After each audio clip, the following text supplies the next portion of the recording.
11월 16일 목요일 묵상 본문 말씀은 욥기 12장 1절에서 25절입니다.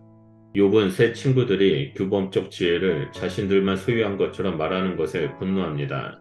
너희는 너희가 죽으면 지혜가 함께 죽는 그런 사람이구나 라고 말하며 자신뿐 아니라 친구들의 규범적 지혜의 원리를 모르는 사람은 없다라고 항변합니다.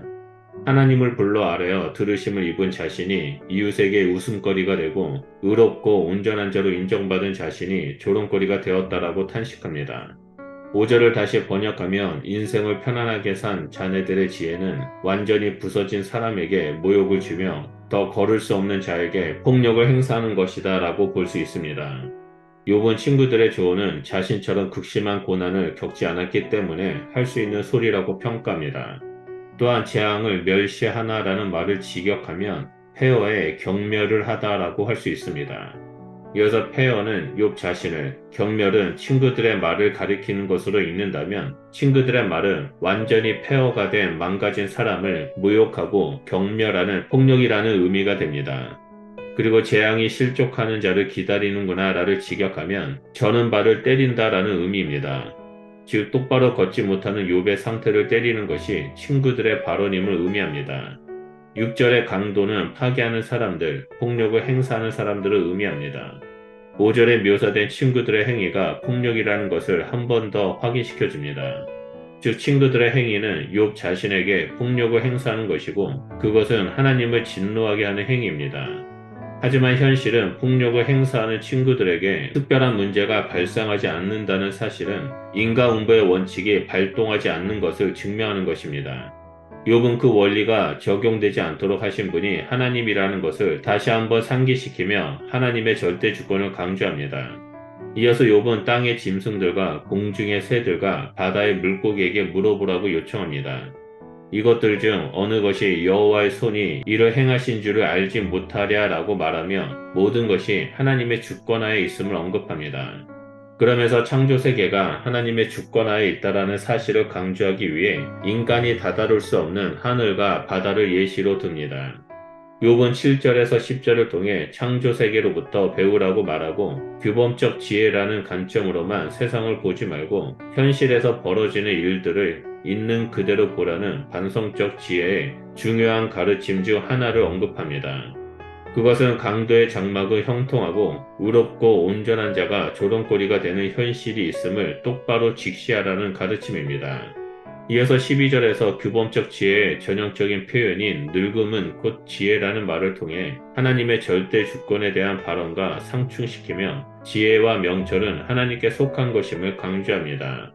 욥은 하나님께서 모든 것을 다스리신다라는 주권 개념을 14절에서 그가 허르신즉 다시 세울 수 없고 사람을 가두신즉 놓아주지 못하느니라 라고 말하며 하나님의 자유와 연결시킵니다.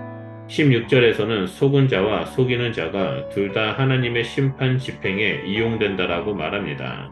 17절에서 23절은 한 나라를 멸망시키는 하나님의 심판 처분을 구체적으로 보여줍니다. 모사와 재판장, 왕들, 제사장들과 권력이 있는 자, 충성된 사람들과 늙은 자들, 기인들과 강한 자는 규범적 지혜의 틀 안에서 지극히 긍정적인 의미를 가지고 있는 의인이자 지혜자들을 일컫는 표현들입니다. 그러나 그들은 얼마든지 벌거벗겨 끌려가고 넘어뜨리고 무장해제되며 지혜를 빼앗겨 어리석은 자가 될 수 있습니다. 20절은 지도자가 해체되기 전에 무슨 일이 있었는지를 복기하고 21절은 그 결과를 보여줍니다.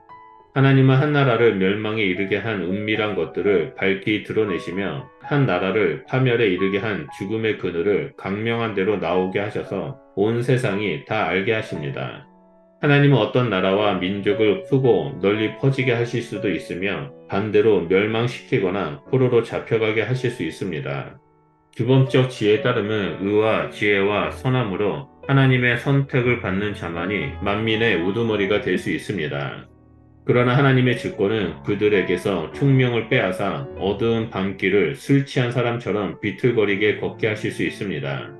욥의 이러한 하나님의 이해는 주신 이도 여호와시요 거두신 이도 여호와시오니라는 말과 정확히 일치합니다.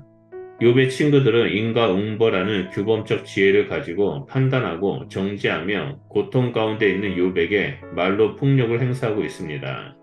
하지만 욥은 규범적 지혜를 뛰어넘어 하나님의 절대 주권과 일하심을 인정하며 나아갑니다.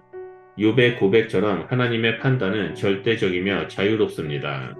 그렇기 때문에 우리는 인간의 작은 관점과 지혜만을 의지한 채 현실을 보고 판단해서는 안 된다는 것을 배울 수 있습니다. 인간이 예측할 수 없는 방식으로 일하시는 창조주 하나님께서 선하심으로 일하고 계신다라는 사실을 믿고 나아가야 합니다. 또한 하나님의 관점으로 세상을 보고 이웃을 볼 수 있도록 기도하는 자가 되어야 합니다. 하나님 아버지의 마음을 품고 하나님의 관점으로 볼 때 우리는 끝까지 믿음의 길을 걸어갈 수 있으며 하나님의 일하심을 보게 됩니다. 오늘 하루도 하나님 아버지의 마음을 구하고 하나님의 관점으로 볼 수 있도록 기도하며 믿음의 발걸음을 걸어가는 귀한 성도님들이 되시길 바랍니다. 하나님은 우리를 선하심으로 인도하실 것입니다. 기도하겠습니다. 하나님은 이 땅을 창조하시고 하나님의 선하심으로 다스리시는 분이심을 고백합니다.